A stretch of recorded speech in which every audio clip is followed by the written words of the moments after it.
Hello नमस्ते दोस्तों, हर्ष प्रिया की किचन में आप सभी का स्वागत है। दोस्तों आज मैं आपके लिए लेकर आई हूँ गर्मियों में मलाई से घी बनाने का बहुत ही आसान तरीका, जिसमें आपकी कढ़ाई भी बिल्कुल नहीं चलेगी और बहुत ही आसान तरीका है ये। बहुत ही कम समय में आप आराम से मलाई से घी बना सकते हैं। तो यहाँ पर आप देख सकते हैं मैंने 2 कटोरियाँ ली हैं बड़ी बड़ी, जिनमें मलाई मैंने स्टोर करके रखी थी। गर्मियों में आप फ्रीज़र में मलाई स्टोर करके रखें।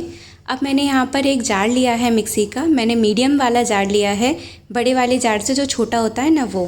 और ढक्कन मैं यहाँ पर इस्तेमाल कर रही हूँ बड़े वाले जार का। ये जो गोल वाला ढक्कन होता है ना, उसमें ऊपर एक और ढक्कन होता है खोलने के लिए, तो वो आसानी से काम हो जाता है हमारा। तो अभी देखिए मैं इस जार में ये सारी मलाई डाल रही हूँ। फ्रीज़र में से आप 4 से 5 घंटे पहले ही मलाई को बाहर निकाल के रख दीजिएगा, और ज़्यादा गर्मी है तो 2 घंटे पे भी मेल्ट हो जाती है मलाई आराम से। तो देखिए मैंने एक डब्बी की मलाई डाल दी, और अभी ये जो दूसरी डब्बी है इसकी भी मलाई मैं ग्राइंडिंग जार में डाल रही हूँ। ऊपर तक भर गया है ये, लेकिन कोई टेंशन वाली बात नहीं है, क्योंकि बड़े वाले जार का ढक्कन इस्तेमाल कर रही हूँ मैं, इसलिए। आप बड़ा जार भी इस्तेमाल कर सकते हैं, लेकिन मुझे ये वाले जार से काम करना ज़्यादा अच्छा लगता है, मतलब मक्खन भी बहुत जल्दी बन जाता है।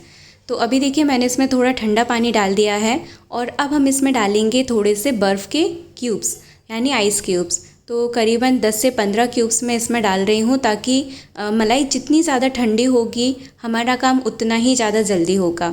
गर्मियों में ठंडे पानी का इस्तेमाल किया जाता है, ठंडी बर्फ़ का इस्तेमाल किया जाता है घी बनाने के लिए, और सर्दियों में हम गर्म पानी का इस्तेमाल करते हैं। तो बहुत तेज़ गर्मी है, इसलिए ज़्यादा से ज़्यादा बर्फ़ का इस्तेमाल करेंगे। मैंने करीबन 10 से 15 क्यूब्स इसमें डाल दिए हैं, और अब इसका ढक्कन लगाते हैं हम। ये ऊपर लाल वाला ढक्कन है ना, ये खुल जाता है, तो इस वजह से एक्स्ट्रा पानी जब डालना हो तो हम इसमें से डाल सकते हैं। तो अभी देखिए मैंने करीबन 2 से 3 मिनट के लिए इसको ग्राइंड कर लिया है, और जार काफ़ी ज़्यादा ठंडा है। इतना ही ठंडा हमें चाहिए, क्योंकि ये जो मक्खन होता है ना, अच्छे से बंधा हुआ हमें मिलता है, और जगह मतलब बिखरा वाला मक्खन नहीं रहता। ये जितना अच्छे से बंधा हुआ मक्खन रहेगा ना, कढ़ाई में घी जलेगा नहीं। जब आप इसे पकाएंगे तो कढ़ाई जलेगी नहीं। इस वजह से बहुत ज़रूरी है कि आप बर्फ़ का ज़्यादा इस्तेमाल करें। और यहाँ पर आप देख सकते हैं कि ऊपर तक ये भर गया है, और यहाँ से मैंने इस तरह से ढक्कन खोल के थोड़ा सा पानी और डाला था, ठंडा पानी, करीबन आधा ग्लास। ज़्यादा पानी का इस्तेमाल नहीं करना है, क्योंकि बर्फ़ से ही हमारा काम हो जाता है। तो आप देख सकते हैं मैंने इसका मक्खन बना लिया है। अब एक कढ़ाई ले रहे हैं, और इसमें ये सारा जो दूध है और मक्खन है उसे हम ट्रांसफ़र कर लेंगे इस कढ़ाई में। एक ही बर्तन में सारा काम हो जाएगा, आपको अलग अलग बर्तन गंदे करने की भी ज़रूरत नहीं है। और आप देख सकते हैं कि जार में भी ज़्यादा मक्खन नहीं चिपका है, बिल्कुल थोड़ा सा ही है, तो बड़े ही आसानी से जार भी साफ़ हो जाता है। ये देखिए मैंने ये सारा मक्खन निकाल लिया है जार से, और ज़्यादा चिपका भी नहीं था, कहीं कहीं पर ही था थोड़ा सा। एकदम टाइट मक्खन है ये, तो जलेगी नहीं कढ़ाई। और अगर आपको ये घी बनाने का तरीका आपको नया लगे, अच्छा लगे और जल्दी वाला लगे, तो प्लीज़ इस वीडियो को लाइक ज़रूर कर देना, और चैनल को सब्सक्राइब करना बिल्कुल भी मत भूलना, क्योंकि बहुत ही आसान तरीका मैं आपके साथ शेयर कर रही हूँ। तो अब देखिए ये जो मक्खन है काफ़ी ज़्यादा टाइट है, और इसी तरह का हमें मक्खन चाहिए होता है, क्योंकि जो पिघला हुआ मक्खन रहता है वो कढ़ाई में बहुत ज़्यादा चिपकता है, तो कढ़ाई बहुत ज़्यादा जल जाती है नीचे से। लेकिन इस तरह से आप मक्खन बनाएंगे ना, तो बिल्कुल भी कढ़ाई जलेगी नहीं, बस आराम से घी बनने दीजिए, कोई दिक्कत नहीं होगी। तो यहाँ पर देखिए किस तरह से मैंने एक लड्डू बना लिया है बड़ा सा मक्खन का, और बहुत ही आसानी से ये बन भी गया, बिल्कुल भी नहीं बिखर रहा है, क्योंकि ये जो दूध है काफ़ी ठंडा है, काफ़ी सारी बर्फ़ मैंने इसमें डाली थी इस वजह से। तो थोड़ा बहुत जो मक्खन है इसको निकाल लीजिए, बाकी बर्फ़ के टुकड़े उसमें डले रहने दीजिए। और ये जो पेड़ा बन गया है, एक्स्ट्रा जो दूध इसमें होता है, तो हल्का हल्का सा प्रेस करते हुए वो एक्स्ट्रा दूध भी निकाल लीजिए। तो इस तरह से हमें ये करना है। ये देखिए कितना बड़ा पेड़ा बना है, और सिर्फ 2 छोटी कटोरी ही थी, बहुत ज़्यादा बड़ी डब्बी भी नहीं थी मलाई वाली। तो यहाँ पर देखिए मैंने जो दूध था उसे मैंने दूसरे बर्तन में निकाल दिया, और अब ये जो मक्खन का पेड़ा है इसे हम डाल देंगे वापस से कढ़ाई में। और अब हमें इसमें डालना है ठंडा पानी, एकदम चिल्ड पानी होना चाहिए, ताकि एक्स्ट्रा जो मक्खन इधर उधर चिपका रहता है वो भी इसमें बंध जाएगा, और एक्स्ट्रा जो अंदर दूध भरा रहता है वो भी निकल जाएगा। तो बहुत ही आसानी से ये हो जाता है। सिर्फ एक ही बार वॉश करना है हमें, इसको ज़्यादा वॉश नहीं करना है। और जितने अच्छे से आप इसे वॉश करेंगे घी का कलर उतना ही ज़्यादा बढ़िया आता है, येलो कलर आता है, दानेदार घी बनता है एकदम बढ़िया सा। मार्केट वाला घी अच्छा नहीं होता है, तो आप प्लीज़ घर पर ही कोशिश कीजिए कि घर का घी ही इस्तेमाल करें, क्योंकि मार्केट वाले घी में काफ़ी सारे प्रिजर्वेटिव्स और केमिकल्स का इस्तेमाल होता है उसे दानेदार बनाने के लिए। तो यहाँ पर देख सकते हैं आप कि मैंने इसको वापस से वॉश कर लिया है ठंडे ठंडे पानी से, और ये मक्खन निकल कर आया है। कितना सारा मक्खन है ये। बर्फ़ के टुकड़े अगर इसमें फंस जाएं तो उनको निकाल दीजिएगा।